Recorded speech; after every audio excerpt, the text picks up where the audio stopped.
Thank you so much, everyone, for taking time out of your evening to be with me tonight to listen to our webinar. I am Dr. Perry Maynard with Integrated Health Systems. We are located in Inglewood, Colorado, just south of Denver. So a little bit about me before we get started, because I actually don't recognize too many names on here, which is cool to see. We got some new people. So like I said, Dr. Perry Maynard with Integrated Health Systems. So I am a board certified chiropractic neurologist, right? So what does that mean, right? What that means is that I have my initial doctorate in chiropractic, right? But then I ended up doing a diplomate in clinical neuroscience and then a fellowship in vestibular rehab or inner ear rehab. And that's really what has allowed myself and Dr. Stedman to make our clinic is combining backgrounds in manual therapy with inner ear therapy, with vision therapy, and as we'll talk about later, with a ton of other therapies to really create an integrative concussion clinic. Okay. So like I said, I have a heavy amount of training in TBI rehabilitation and a ton of training in vestibular rehab as well, right? So that's kind of about me. So let's get into our topic tonight, right? So our topic tonight is discussing this concept of brain-based therapies for a concussion, right? And you may be saying, what does that really mean? So my goal with this presentation tonight is to help answer that question and to give you a different outlook on concussion rehab, right? Because everyone's out there selling a magic potion. Everyone has the answer. You do this one treatment and this fixes you. And my goal tonight is to show you that there is no one treatment and that everything needs to be customized for the individual. And yes, there are single modalities or therapies that can work, but a majority of times, there's a lot of individuals where that's all they do, and I don't think if you don't understand the tool that you have and where it fits in, I think that's where you're not getting in, as many people better as needs to be getting better. So I'm going to kind of let you know how we should be looking at concussions, right? And how making custom plans or care plans for patients makes all the difference in getting fast results. Okay. So before we get into that, let's talk a little bit about what actually occurs with a concussion, because I think this is important. Because if we're going to talk about why certain therapies may work, why maybe hyperbaric or vestibular rehab or vision therapy may work, we need to understand what actually gets damaged with a concussion.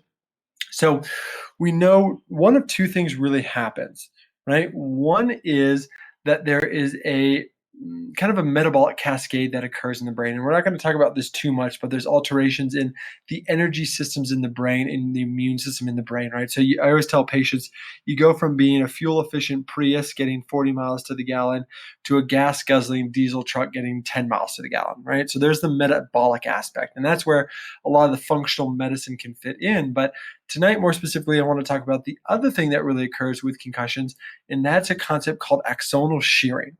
Right? If we think about our brain is made up of a ton of different networks. And these networks are kind of connected by highways, right? And these highways are neurons, right?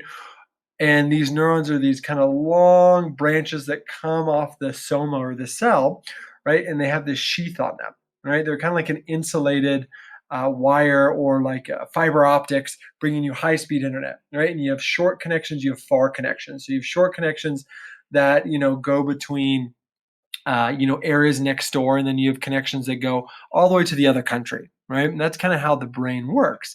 And what happens with a concussion is that these connections become altered. So either the info becomes too slow getting to these different networks, or the message gets a little bit jumbled, right? It's kind of like a game of telephone, and at the end, the original message is completely different from what originally was stated. Or it's kind of like in Charlie Brown when the teacher's kind of like, wah, wah, wah, wah, wah, wah, right? The message just becomes skewed, right? So when we get this axonal shearing or we get damage to these axons, messages in areas of the brain can't communicate very well, right? And ultimately, that is what creates symptoms, right? Symptoms from a concussion are coming from altered circuits in the brain.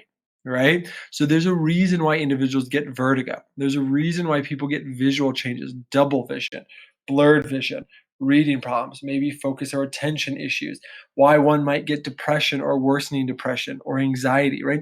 All of these symptoms are coming from areas of the brain that are disrupted, right? And ultimately, this should be the goal of anyone working with a concussion is to be able to identify what circuits are leading to the symptoms, because if you can create an appropriate treatment plan to rehab that circuit, that should alleviate the symptoms versus just saying, hey, I know someone else who did hyperbaric and they did well with a concussion, so therefore it should work for you. I wish it worked that way, but it doesn't always work that way, right? Because everyone's symptoms are different, right? One person's vertigo from a concussion could be very different than someone's vertigo from another concussion, right? And it's really important that we identify why these symptoms are occurring, right? So that axonal shearing ultimately is what leads to the concussions or the symptoms that we see with concussions.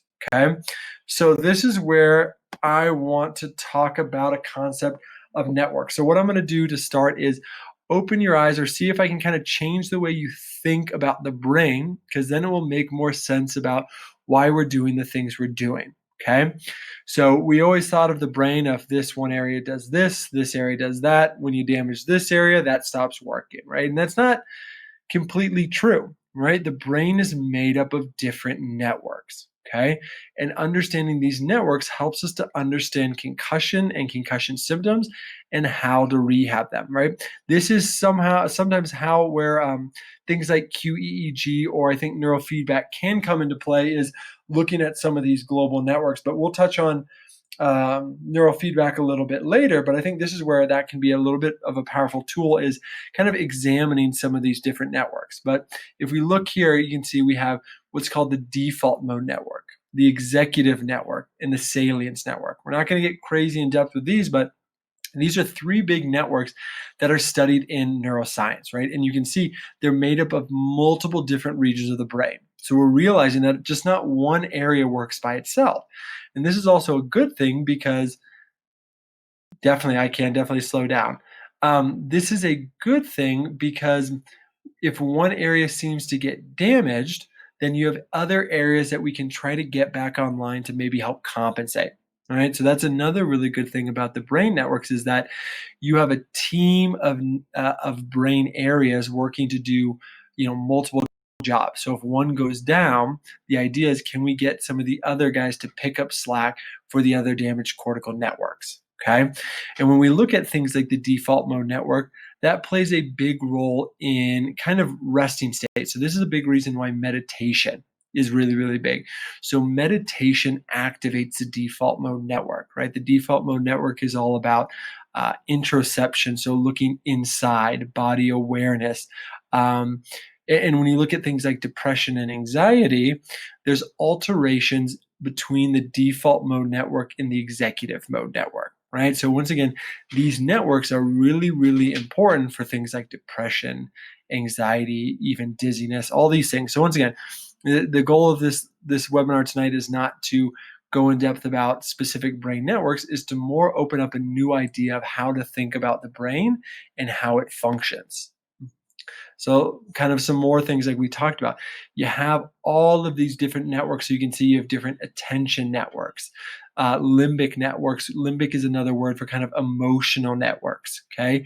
And then like we talked about, you have different visual networks, and then you have sensory motor networks. So networks that have to do with understanding touch, sensation, inner ear input, visual input, right? So all these different networks are made up of these huge areas of the brain, right? And those are ultimately what become disrupted in concussions. So our goal is to find what networks seem to be disrupted and then say, what tools do we have in our toolbox that work for that specific network, okay? To kind of wrap it up with the brain networks, this is kind of an extreme example of kind of disease processes we see when these networks are down. So like I said, concussions can affect them, but we know that Alzheimer's disease is very associated with dysfunction in the default mode network, okay?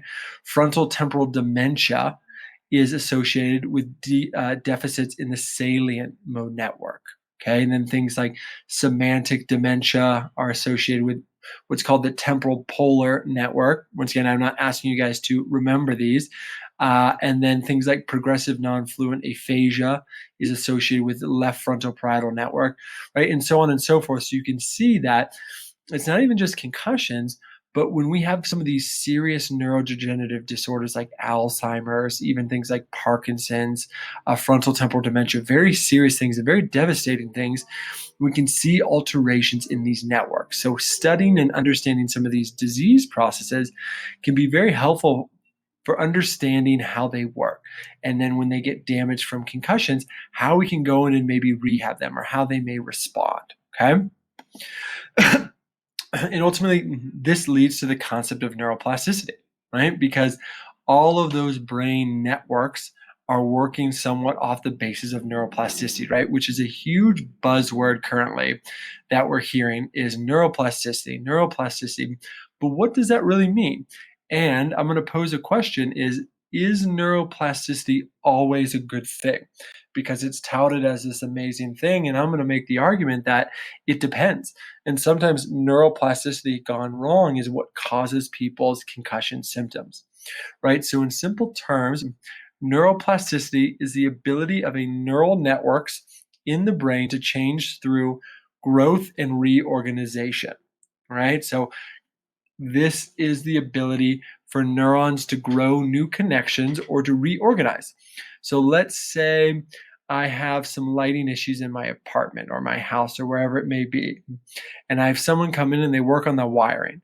And now all of a sudden when I turn the light switch, my sink goes on.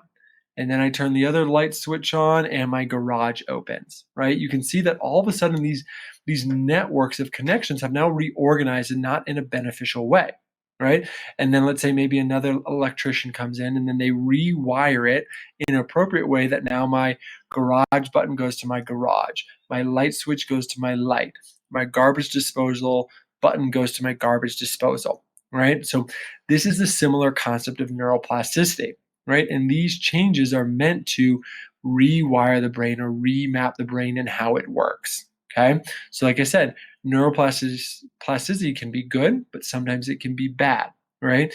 And examples, some extreme examples, and some of you may be familiar or unfortunately suffered from these is, sometimes with head injuries, you can see things like certain movement disorders. So, tremors or things like dystonia or abnormal muscle contraction, things like that. Sometimes that's remapping of the brain, trying to compensate for other things that are damaged and leading to not good symptoms, right? Very, very bad symptoms.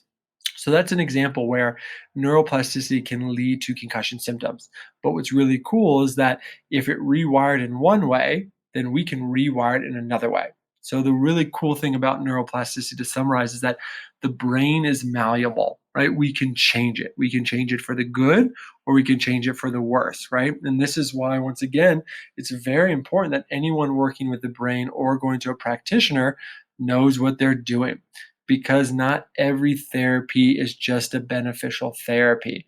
Not all vestibular rehab is good. Not all vision therapy is good. Not all hyperbaric or vitamins are necessarily good.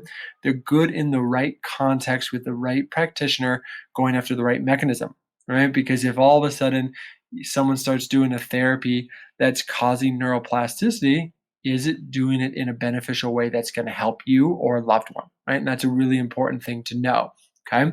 So that's the concept of neuroplasticity, right? And like I kind of mentioned earlier, that altered neuroplasticity sometimes leads to those symptoms we saw earlier, the depression, the anxiety. Where I see this a lot of times manifest the most is with vertigo and balance issues, is that there becomes really funky ways in the way the inner ear and the neck become rewired together.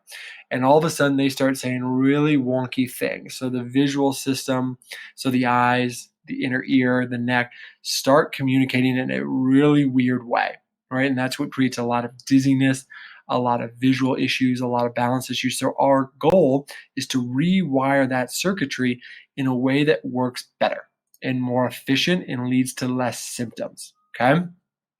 So then that kind of leads to the question of, Okay, so what do we do about it, right? Or another question is kind of then, why haven't my doctors thought of this, or why, I went to the ER, or I went to my primary care, what's going on? Why didn't they figure this out? What's the difference, right?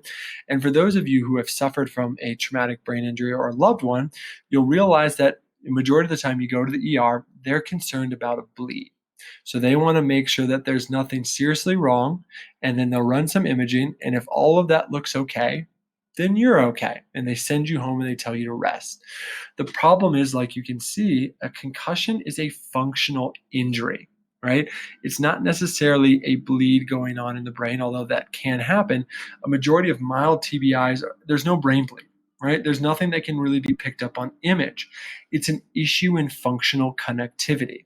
So those highways, like we talked about, and MRIs, CTs, those things aren't going to pick up connections because they're just static images.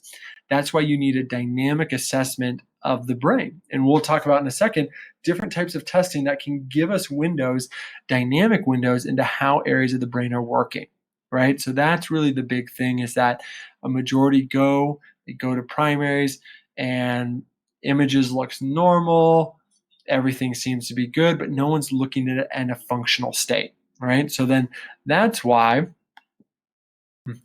we need to look at a very detailed examination process. So to kind of start, right, and these are things that we look at, is first things is history, right?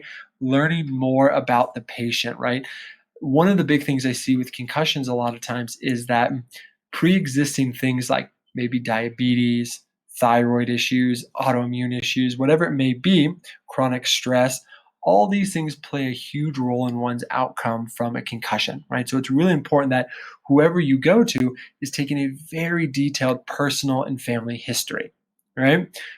Next is going to be the examination, right? And we're going to talk about some of the main tools that we like to use and kind of how they work, right? So we need someone who's going to give a detailed examination that can try to use as many tools to look at as many different areas of the brain, right? Because that is my goal with every patient, is can I map out their brain in my mind and say, here are the networks that don't seem to be working.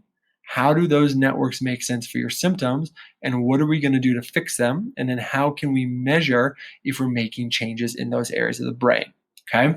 So one of the big things is, and I'll just skip forward to it, is something we use called VNG testing, right? Or kind of a fancy word for looking at the eyes, right?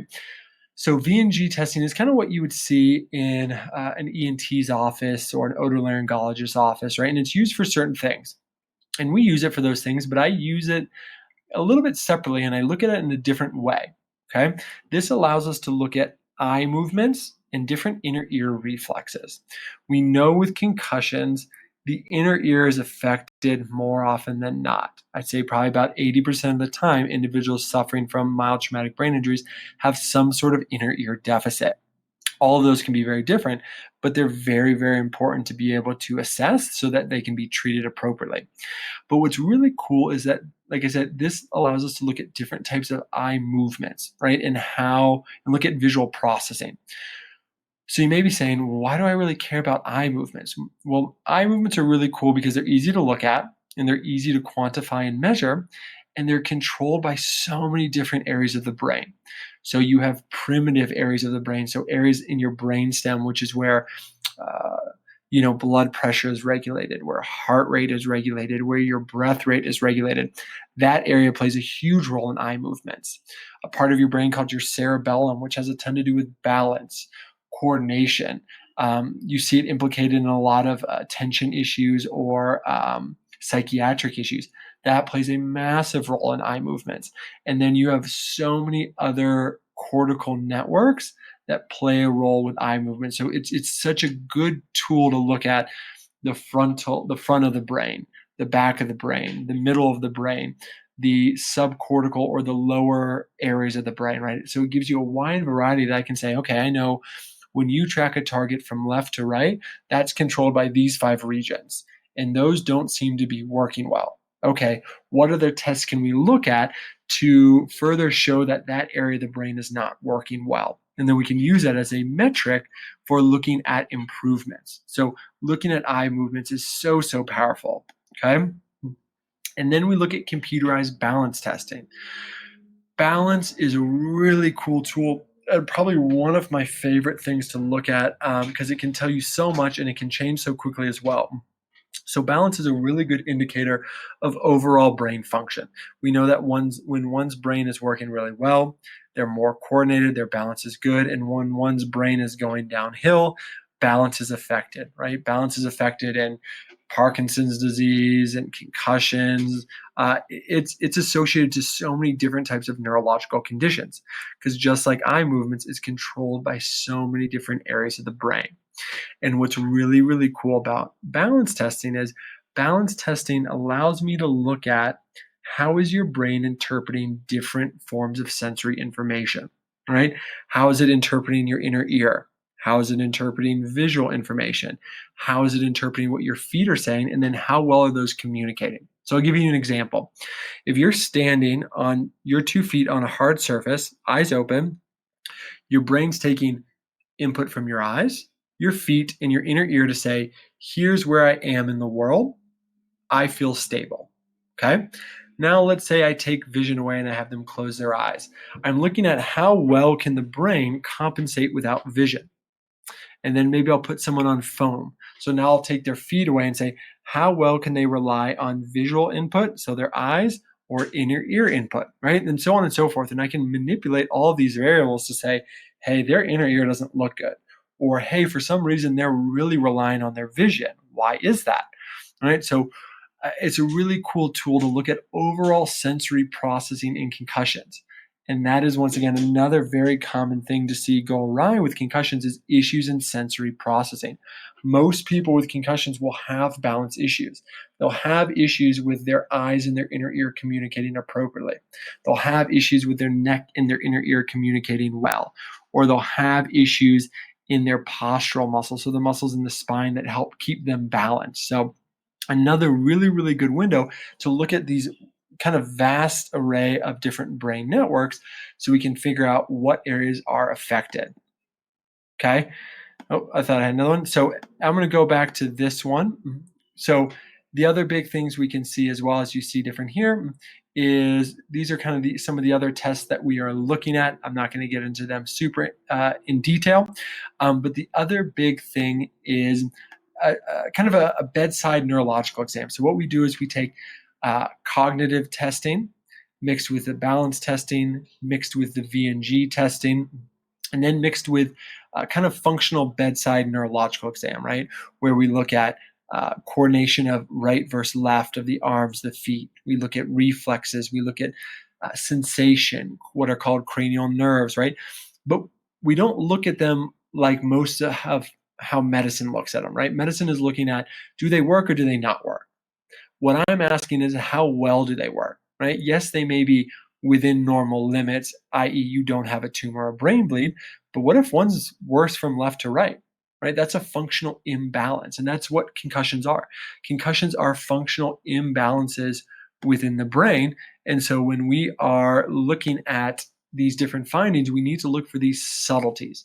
And these subtleties are really what make a difference in a successful treatment plan. So we take all of this, probably 3 hours of different testing, and then we're able to look at all these areas. We're able to look at the front of the brain, the back of the brain, kind of the center parts of the brain, and then some of these lower down areas of the brain, and have a pretty good idea if they're working well or not working well. And then from that point, it's saying, creating a custom treatment plan for that person. Because one person that has balance issues because they're having visual processing issues may be very different than someone who's got an inner ear issue or a neck issue, right? So that's where it's not fair to say that you have balance issues from a concussion. Well, hey, here's the protocol we give all of our patients. You stand on your left foot, then your right foot, and then you shake your head left and right, and everyone gets the same thing. And that is not okay, and that is not appropriate, because you would treat them all completely different. And that's the difference between someone getting better in 6 months to a year and someone getting better in a week, right? Which is very possible with a lot of concussions. Not all, but a lot. If you're doing things appropriately, you can make massive changes in symptoms in a relatively quick period of time because you're targeting these brain networks specifically. Okay. So what are some kind of things? What does treatment kind of look like? What are some of the things we do? Okay. So this is kind of a cool tool that I like, and some of you may be familiar with this. For those of you who have done maybe vision therapy or been to a vision therapist or otolaryngologist or optometrist or things like that, may be familiar. All right, so this is one tool we'll use in kind of a custom way, but it allows us to do a ton of different things with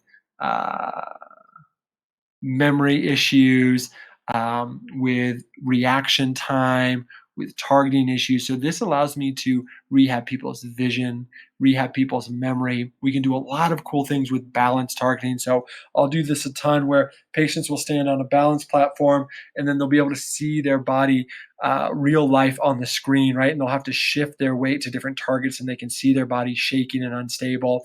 So there's a lot of really cool tools you can do on here, but once again, they need to be customized. I've seen a lot of patients just go to clinics that have these and everyone does the same thing.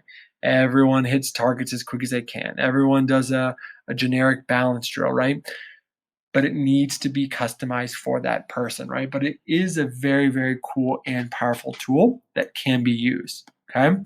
And then some other things like we talked about is vestibular rehab, so inner ear rehab, cognitive rehab, things like chiropractic or manual therapy, things to work on memory, things to work on that sensory integration like we talked about. So sensory processing, so processing inner ear information, visual information, auditory, so sound, and then things like gait rehab, and then working on the cervical spine, right? So if you look, you'll see, there's a lot of individuals that do one of those. So there's a lot of clinics that specialize in vestibular rehab. There's a lot of clinics that specialize in chiropractic, or maybe orthopedic rehab, or maybe cervical spine. But there's not many places that do all of them in the same place, right? Because I look at these as tools in the toolbox for every concussion patient, but maybe one patient's only going to do some custom vestibular rehab and maybe they'll do some cervical spine work, right? Because the only problem that's causing their memory issues and their headaches and their dizziness is their inner ear and their neck. Do they really need memory training? Do they really need chiropractic? Maybe, maybe not, right? And that takes a lot of the guessing as the patients, they've said, I've done acupuncture once or twice, didn't work. I did chiropractic once or twice, it didn't work. I did vestibular rehab, it didn't really work, right? But then you get them in and then you layer them together in a specific order that works for them, and it works so much better. Because it's not about trying therapies that are supposed to work for concussions. It's about finding what's wrong with your brain and then finding tools that are out there to fix that direct mechanism. It works so much better when you look at it from that way versus the other way of, I heard this was supposed to be good for this, but no one knows why, right?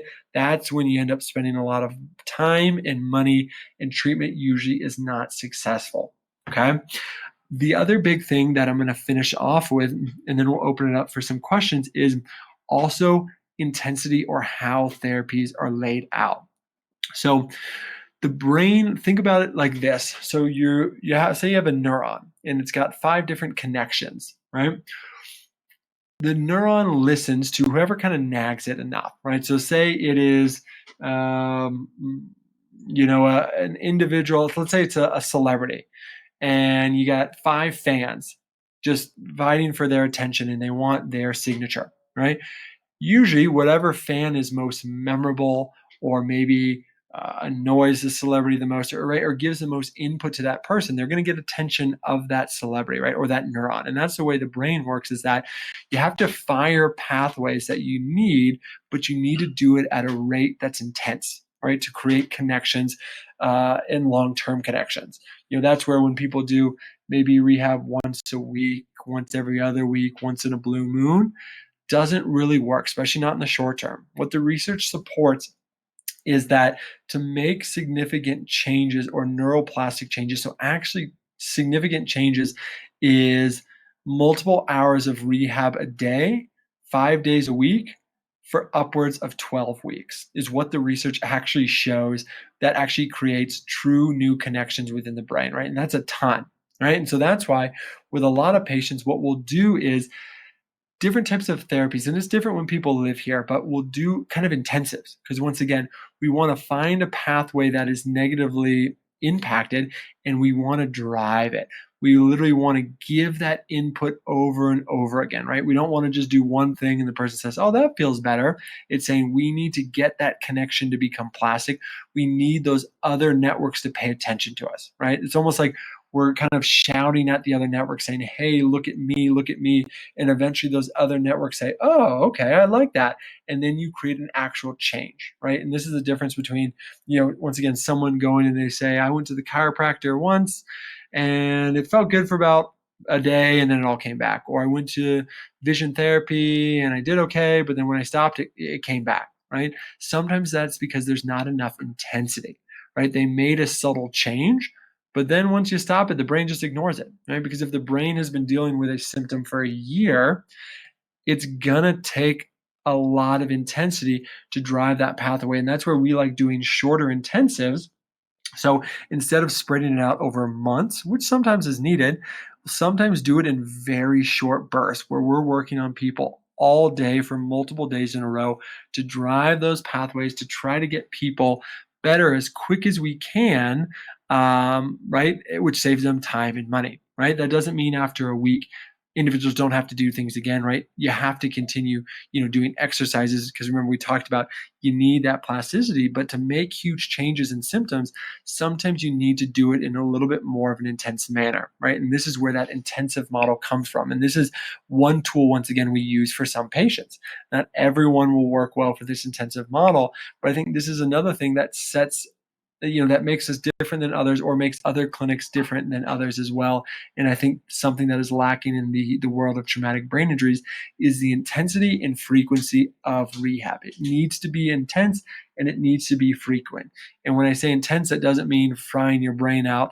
It just means doing a lot of repetitions of the appropriate care, right? That's the other big thing is most of the time, if therapy is done right for traumatic brain injuries, people should feel better after therapy, not worse. Some of you may be able to attest to saying, I've done vestibular rehab. This is something I hear very common. I did vestibular rehab for 6 months. I felt terrible every time. I threw up after each session, and then eventually after 6 months, I started feeling better.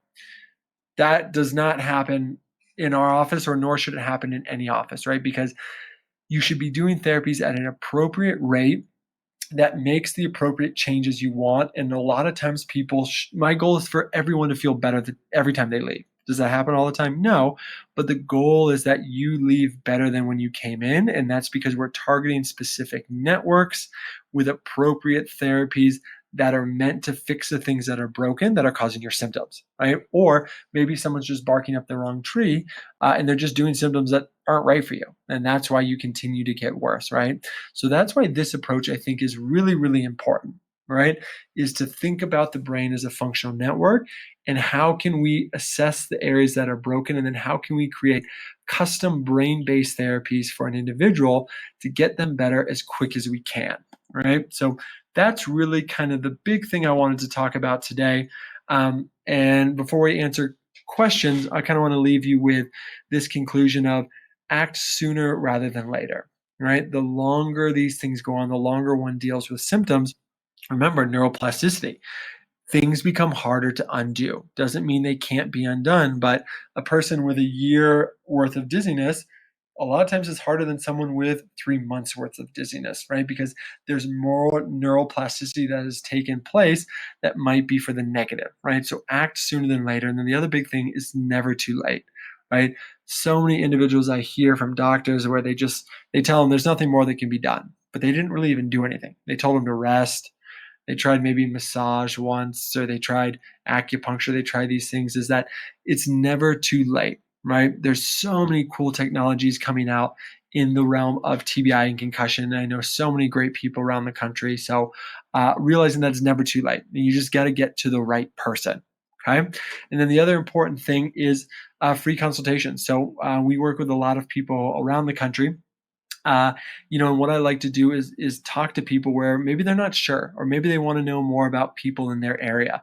So I talk with people for about like 30 minutes, and we'll review their case. We'll go over the case and we'll say, hey, I think we can help you, or hey, I know so and so in your area. They're phenomenal. You should go to them. I'll refer you there. We'll get everything set up for you. Right. So it's a really cool way you know, to get people to kind of take the right step, right? Doesn't cost you anything. All it costs you is your time, right? And it can make all the difference in having a conversation and then realizing something can be done, or there's a really good clinician in your area, which is always great. So then people don't have to fly. So those are the big three things I want to leave you with. And then other big things for those of you in the Colorado area that are listening, we are on Haystack Radio every Monday. And then also we do offer telehealth, right? So that's the important thing with COVID and all the things going on, is to be able to talk about these things and not have to necessarily come in, right? With the fear and the virus and all those things. So telehealth is something that we are still doing on a daily basis, but we are also seeing patients in office as well, because a lot of these things, to be able to analyze them, right, we need individuals in the office.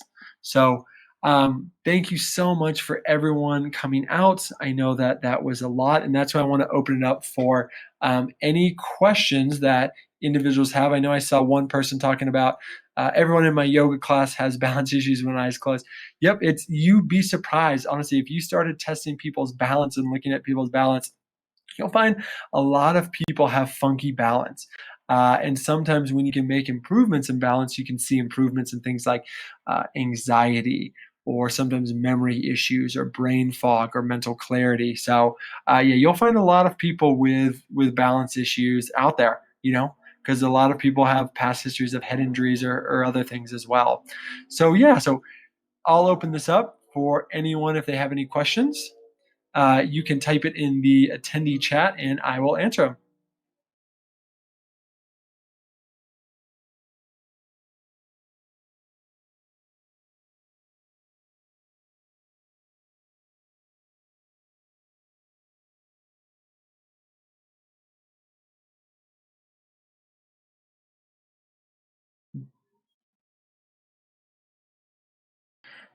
Let's see. Cost, insurance, cover, Medicare. So absolute great questions.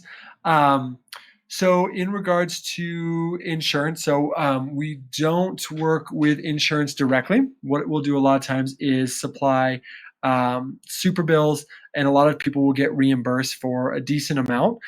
We do work with personal injury insurance, so we'll see a lot of people from auto accidents or work injuries or things like that.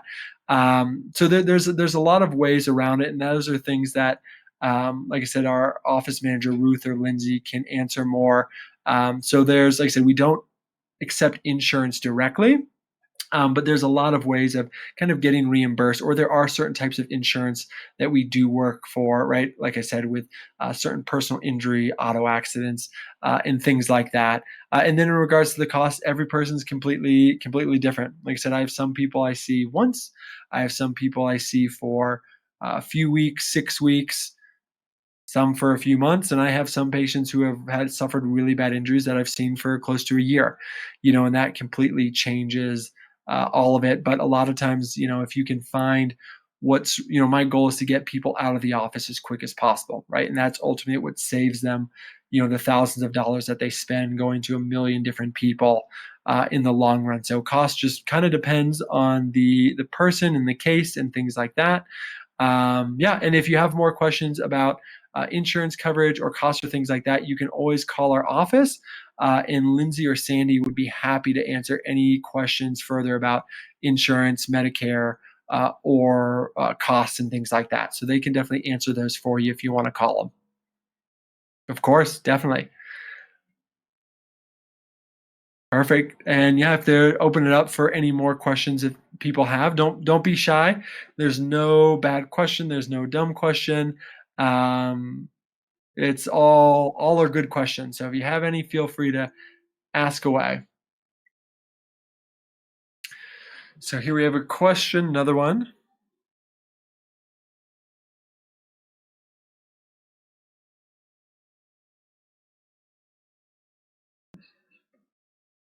Okay, so let's see. Can this be my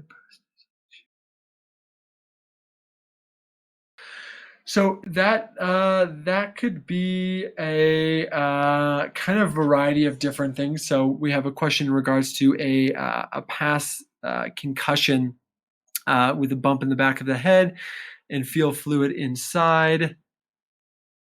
So I mean, the good thing is that that was a long time ago, so we know that there's probably no serious kind of, fluid buildup or things like that. So when you look at bumps, sometimes those can be like connective tissue or fibrotic tissue laying down from the point of injury. Now, could there be some fluid around there from inflammation? There could possibly be. Could there be something going on with, sinuses? What I see a lot of times is individuals who have inner ear issues will actually kind of have that complaint sometimes about talking about feeling like fluid inside, right? Or they're feeling like pressure in their head. So certain types of headaches can give the sensation of like fluid filling. Certain types of sinus issues can give the sensation of fluid filling. And then certain types of inner ear issues can give that same sensation. So it's hard to give you a definite answer, but I think there could probably be multiple things kind of behind that. So if that's something that you want to chat a little bit more, we could always. I'd be happy. Like I said, where we could spend some time and chat a little bit more and see if we could tease out what you may be experiencing and what would there be a certain therapy that may be beneficial for that. So there can be a lot of things you can see with concussions that can create that sensation of that fullness or fluid inside of the head, if that kind of makes sense. I hope that helps.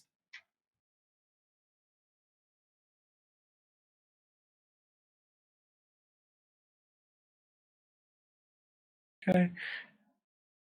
Any other questions?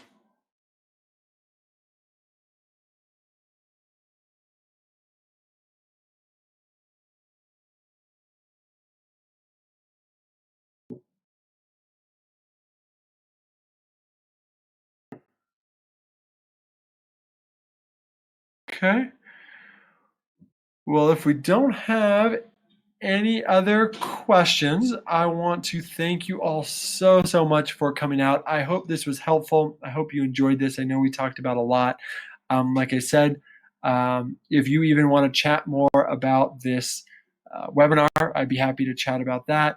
Answer any questions if you have on a later date. You can always call Cindy, Sandy, and Lindsay at the front. If you have questions from this webinar, I'd be happy to answer. So thank you so much all for coming out. I hope this helps you, or I hope this helps a loved one as well get the appropriate care they need. So thank you so much for coming out, and I will see you guys soon in our next webinar.